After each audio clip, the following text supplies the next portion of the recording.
Hey everybody, my name is Cavell Bird and I am a student photographer here at Georgia State University, and today I'll be reviewing the wonderful photo book Mi Sangre, which is by Roj Rodriguez. So fun fact about him, he is a Texas-born Mexican-American photographer who was raised in Houston, but he later moved to New York City around 2000. He has worked in fashion, sports, commercial, and advertising photography, which you can see reflected in his work because of the technical refinement, but also the emotional content that you'll see later on. Roy now lives in Austin with his wife and 3 kids and his multiple pets. His best known body of work is a photographic series titled Mi Sangre, which in this book also happens to be his first major body of work, which I think is the coolest. His subject matter addresses themes of the importance of preserving and understanding heritage, border identity, and culture. This book is a collection honoring the livelihood of being a Mexican American, including memories, feelings, and viewpoints that only someone who's lived that life can only truly portray. It's complex, in which each frame adds onto the story, varying from portraits to objects and experiences. While I'm not Mexican American myself, I'm still a minor in America. I am African American, and I can relate a lot to the emotions behind the photos and the tales that they tell.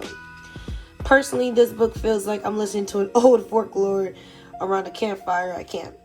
Each photo and pages forces me to pause, analyze, and physically get closer to some of these pictures to truly see why and where the author is coming from in their point of view. Even though most of his photos are in black and white, emotionally, I can still feel the vibrancy in the colors of the photos. His order of pictures I also felt were very, very strong to me. Not only was it concise, but you can see a well-written story from beginning to end, not just without picture, but it's just without the words. His close-up portraits of the elderly were my favorite. They remind me a little of Avedon, which is another photographer, in which the camera became a mirror and a reflection of their being. To an extent, past the high definition of their wrinkles and the age marks, they are still full of light, especially in their eyes. I truly enjoyed going over this book and this cold read, and I hope you guys enjoy it as well. What I find really important about books like this is the preserving of culture. I really feel like a lot of times that now in the digital age, because he is still a fairly new artist, and he's in the age where Facebook and Instagram is way more important and likes and comments are better than preserving history. And I really feel like he does an amazing job, not even storing those type of pictures, but just preserving his culture and giving us like a greater understanding. The format of the book itself is absolutely beautiful. I love how the red matches with the black. It screams like, okay, like this is the title and stuff. I want you to understand this. I want you to understand that this is important. I also love the stylistic choice of it being a hardcover book and making it super, super big. So the images are almost undeniable, just like their stories. This is one of my favorite pages in the entire book. The comparison, which he does that a couple of times in the book, is just absolutely astonishing. And I love the fact that like you can see on the left that it is a film or some type of film. It's what I'm assuming just based on the border and the way it's cropped, compared to what I'm going to assume on the right is digital photography, but they both give the same emotion, which I feel like in the art world now, a lot of people are trying to go more into film because they feel like it's more emotional, but I still feel personally that you can still get the same amount of emotions in digital photography. Regardless, the comparison is like absolutely astounding. The horns on the Mexican American man, I feel like was a very interesting take. He's holding the horns in his head, and I don't think he's having an angry face. I feel like it's more like just a serious face. Maybe a little bit tired, maybe just more direct to the audience. I feel like he's pretty much staring dead at us compared to the claws of the eagles, which I'm just going to assume, just based on some research that I've done, is very common in Texas. And the part of Texas that he lived in was really close to Mexico, where a lot of Mexican Americans resided in. So I thought like just like this part where like you can barely see the claw in this, and then you can see the definition of just the texture of his paw compared to the fur, which I'm assuming this is eagle. I actually have no idea what animal this is, which I would love to do more research on that.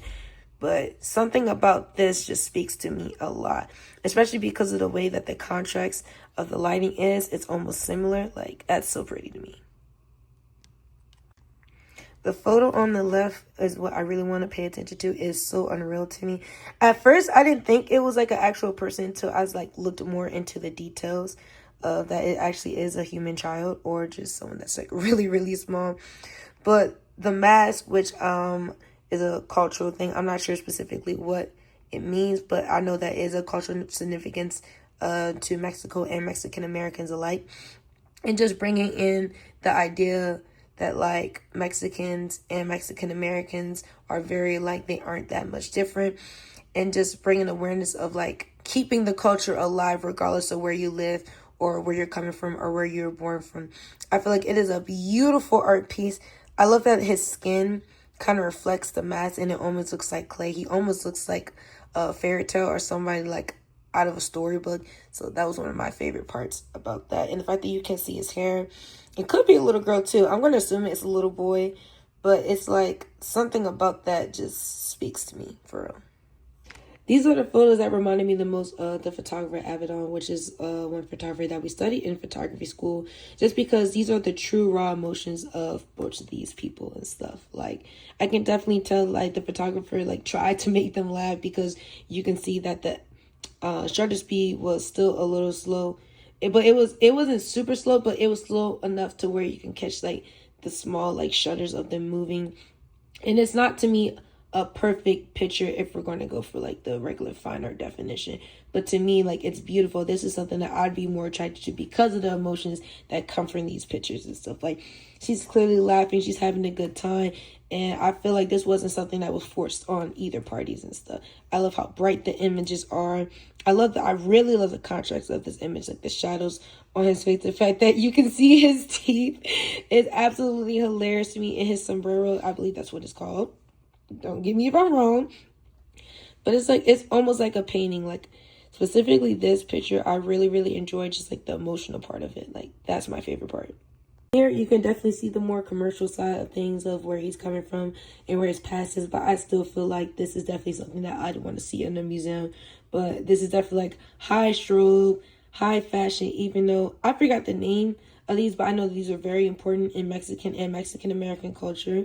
So it's really cool seeing them like everyday wear, because they're usually wrestlers and they wear all these flashy clothes, and he's literally just jumping in the air in a suit and jorts, which gets very confusing because I thought he'd like wear like a full suit. So I think it's interesting that he dressed his subject in the I think it's the muchacho mask, and then have his subject do this such dynamic pose, because it really does catch your eye. And if it was in color, it definitely gives more commercial than anything, but because he chose to do it in black and white, I think that's where he leans more into the fine art side. These two pictures I truly adore. I love the comparison of life and death. In Mexican American culture, death is actually celebrated, some may know, as the Day of the Dead, to where it's not a sad celebration, it's a celebration of their life and their memories and the joys that the people brought. So just seeing the flowers, because flowers normally mean growth, happiness, blooming, a new chapter, and that new chapter might be death. And I love the fact that like the shutter speed is super, super slow, and like you can see nothing but darkness, and then you just see the skull. Like, that's beautiful to me. And then compared to the next page where you see the girl, just her back, so where her identity is hidden. But I don't think it's hidden like for the fact of safety purposes. I think it's hidden so that a lot of other Mexican American or just women period can like relate to her. I love the fact that you can see like the common plant that's in the back in Mexico, which I think it's a sugar plant, if I'm wrong. But just the fact that like you can see her flowers tied down to her back, the contrast of the shadows going down, that is absolutely gorgeous. That is definitely giving fine art more than commercial. And I just love the comparison. Like, that's absolutely gorgeous. And the fact that like we have a photo that's still very intentional, which I still believe this is intentional, but I love the fact that like it's shaky, it's weird, it's cool. Putting more focus on this photo reminds me of the Virgin Mary. A lot of times in Mexican and Mexican American households, a lot of them are Catholic or Christian based. So the Virgin Mary, you'll see a lot like references back to her in Mexican American culture.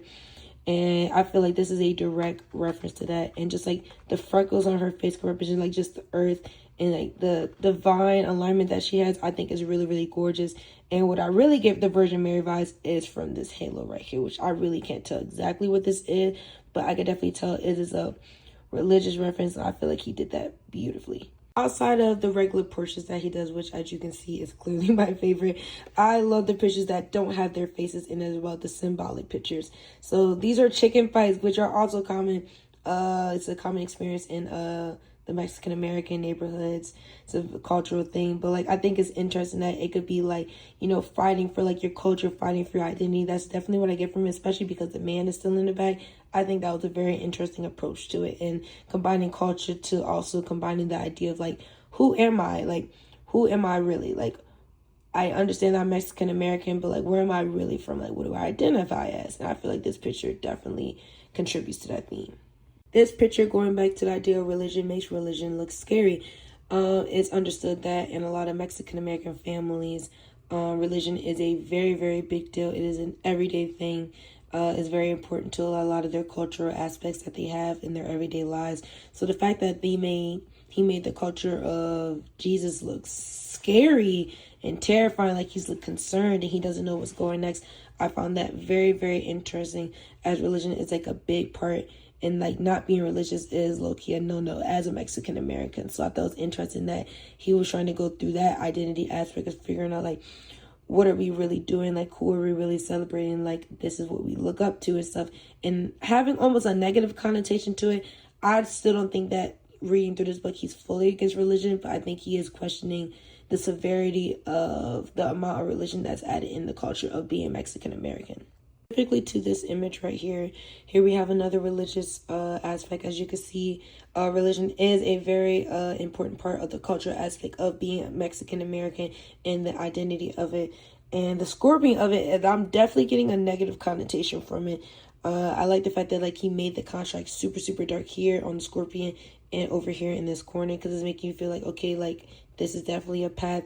He's going into religion. Maybe he's going to the family. Maybe there is some type of toxicity that comes to religion when it comes to being Mexican American. So I thought that was like really, really interesting. This picture specifically really, really caught my eye. I'm assuming that this is a animal heart. I'm not sure what type of animal. It's definitely a big animal for the fact that like a human hand is holding it and it looks like 10 times bigger than a human heart. I know that wildlife is like a big part of Texas and Mexican American culture. So it's interesting the way that he's holding an entire heart. Like, what does this mean? How does this make you feel? Me personally, I definitely get the ick from it. But to me, it's interesting like seeing like this life size and blown up, because it makes you realize like, what are like we really eating and stuff. Like that's automatically what I go to when it comes to animals. And when I see animal parts, like what are we eating? What are we relating to? Like breaking down these animals in the other parts of nature that we see. Like I'm getting like a more in-depth and more personal feeling from this. So lastly, we have the chicken head. I really like this picture. This is one of my favorite pictures besides the old lady pictures. I know like I talked about the chicken fights earlier, but something about this is just so off-putting but surreal that makes me want to like get closer to it and understand more about the importance of chickens in Mexican American culture, because again, I'm not super familiar with it besides the small research that I did on the photographer in this book. But the fact that like you can see the knife that cut his head off and stuff, that this was very intentional. He took a pause at this, and the chicken almost looks human. Like, I'm actually really sad looking at this chicken, because look at his eyes. Like, there's so much sorrow and sadness in his eyes. Like, is this the end of something? Is this the beginning of something? This could be to feed a family. This could be like a ritual thing. I'm not 100% sure, but it definitely means something very, very important. And I think it's interesting the fact that the chicken head's on this side, so it doesn't really follow the regular rules of thirds, but your eyes automatically go from here to here. And I think the chicken head is being grilled. It's insane. Like this, first of all, like artistically, it's in the same picture, but like technically the photo, like you can definitely tell his editorial and not photography. He's a photographer, but his commercial background just based on like the lighting choices that was used to bring like humanization to his eyes just on lighting. Like that's amazing. Overall, I had an amazing time looking at this book. This is definitely a 10 out of 10 photo book. I definitely recommend checking these out. And honestly, I would hope to add this to my collection, my personal collection in the future. Bye, guys.